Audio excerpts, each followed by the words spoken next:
How's it going, fam? Welcome back to the What's Up Eddie channel, Divine Therapy Sessions, and of course, I'm the one and only Eddie. So glad to have you guys back, and these are my Divine Therapy Sessions. Hey guys, today I just want to talk about the mission at hand, and then just to follow the urges that you get. The intuitive nudges, urges, however you want to say that, it's on you. I would say this, you guys, just some things that keep coming up to me. Some downloads is the following that urge. It's huge. It's pivotal. I know a lot of the times I will find myself getting that intuitive nudge and not taking it, you know, and then later I'll end up coming back to, like, it'll go in rotation, right? I'll get that urge. So, like, say for example, I keep getting that angel number, which is like a repetitive thing. I see it on a license plate, I see it on a billboard, and then I see it on a receipt, right? And then that I look up that number, and that number is telling me literally the next indicated step that needs to be taken upon the journey, right? And it's literally aiding me, but I don't take that option up, or I'm actually literally you know, either getting warned by impending danger or whatever the case is, right? And a lot of the times too, it's like that one person's calling that you know that you probably shouldn't answer the phone, but yet you do it anyways, or whatever the wide variety of intuitive nudges that we receive, right? What's being called to me is to tell you guys is that to listen to those urges, those nudges. They're there for a reason, right? Like when we trust our intuition, it becomes stronger. And right now we are we just had the new moon, right? A lot of spell work is being done during that time period. I don't care who's out there who doesn't believe in it. It believes in you, right? And I would say this, you know, I heard this from a friend who is like, whatever you concentrate on will become, you know, in essence, what you're giving it power to. I do agree with that. I also agree with this, is that no matter what you believe in, another person, what they decide to do within your energy, it can be blocked. We have ancestors, we have deity, we have other things on the other side that are protecting us, right? But we have to ensure the fact that we are protecting ourselves in the process. But I do agree, you know, what this person is telling me. It's, you know, I found that once I put myself in a situation where I was no longer in the energetic feeling of what other people were doing to me, I released a lot of power to it, right? And so you might find yourself in the same situation. I will say this, it's when you're receptive, when you have the abilities, and when your third eye's open and you're getting downloads, you're also getting, I feel as though that I'm receiving the information of the people who are doing, you know, nefarious work, you know, people who are, you know, actually using my channel to you know, they're ciphering my work and rechanneling it into their own networks, which is fine, you know. It is what it is. Look, I believe in energy at the end of the day. So, like, if someone is taking my work, take it. You know, my work at the end of the day is protected. You know, and look, if I'm inspiring you to go do, and you're rechanneling my work to do your own thing, hey man, like, at the end of the day, it's energy, so I'm gonna get that back no matter what.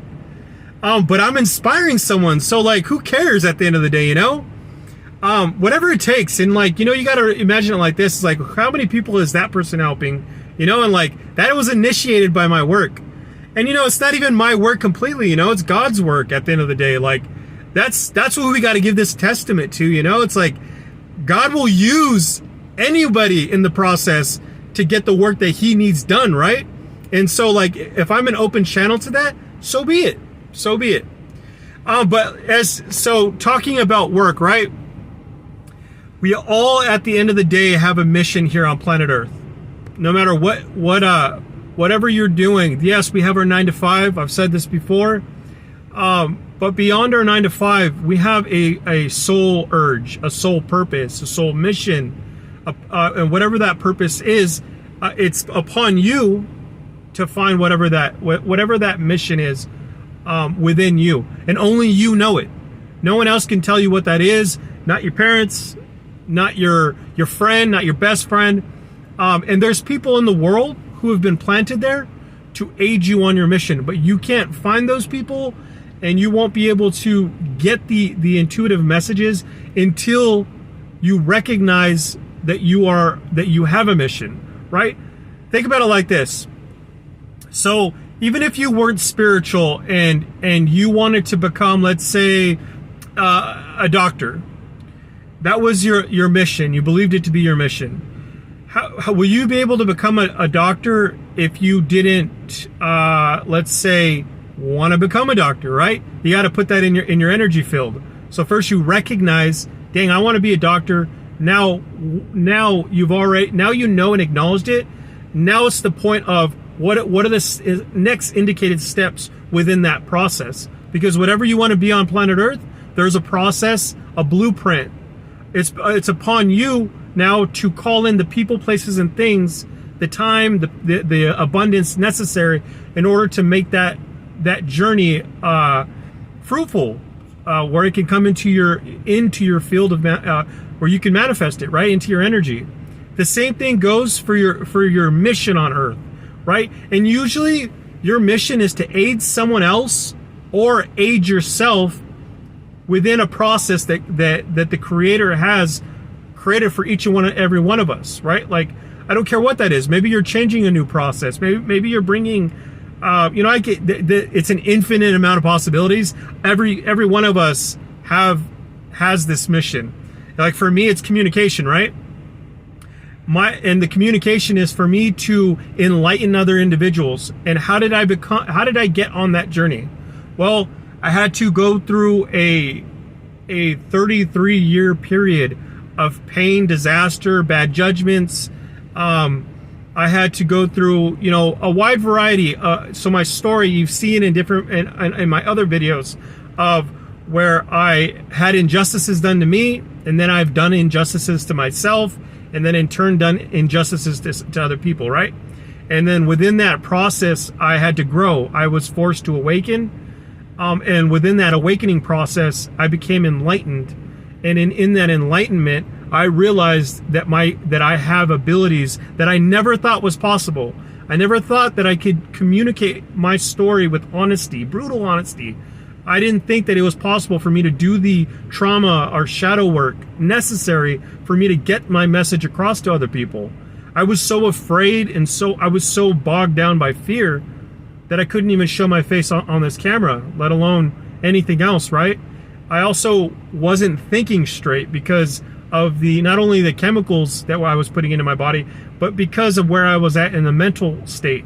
So it took a long time. So I would say this, you guys, if you have a mission on Earth that it is to communicate, to awaken other people, you have most likely gone through a journey which is savage. I always say it because there's a lot of trials and tribulations for those that are chosen. And those that are chosen, not everybody takes that call. So yes, there is it can be fruitful at, when you get to a certain place.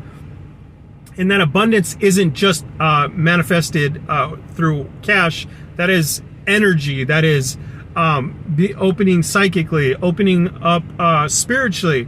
There's these gifts of the afterlife. And those gifts are also not of this world, right? Those gifts are, because you guys, I don't care what you believe, but I'll tell you this, that something else happens after we die. I believe that there's a process in which we come back. And so if we thought in that process, we wouldn't do half the things that we're doing, right? And I'll say this, you guys, in the next life, you can make it harder, or you can make it easier on yourself. You can also, I believe that once you find the mission that you're supposed to do, the universe will conspire for you.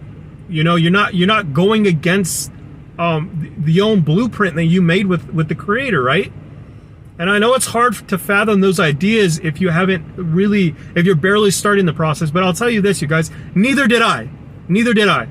You know, it's like I always say, like how many months I've been sober, but this took 34 years to get to this place, right?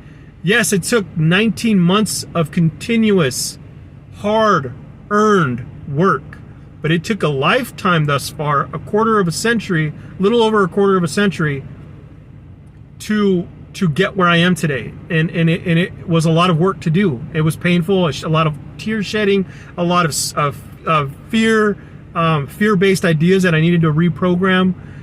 There was essentially, that is the work that needs to be done, and that you should be looking forward to. I know that it's hard to look forward to doing shadow work or trauma work, but I'll tell you that at the end of it, you will be a better person for it. You guys, hopefully you guys got something from this, man. I enjoy this work. I love it. I know that I inspire other people. You know, I get the comments from my community. I love you guys so much. You know, I give testament to God, and that God I call Elohim. I call him Yahweh. I call him the Tetragrammatron. I call him Father, and I do give testament to his Son, Jesus Christ, which has given us the Christ consciousness. And I give kudos and I give props to my ancestors, the ones that passed. I give recognition to my grandma, my grandpa. I give recognition to Jacob. I give recognition to Michael. I give recognition to the archangels. I give recognition to the elementals. I give recognition to the ascended masters, the awakened ones. And I give respect and honor to my lineage, my Native American blood, my Aztec blood, the lives before me. I give recognition to the Greek heritage, the ancient Egyptian heritage, and within the bloodstream that goes through my body, the African blood, the Asian blood, the Mexican, the Native American, the Spaniard, the Jewish blood that runs through it within me, that is me.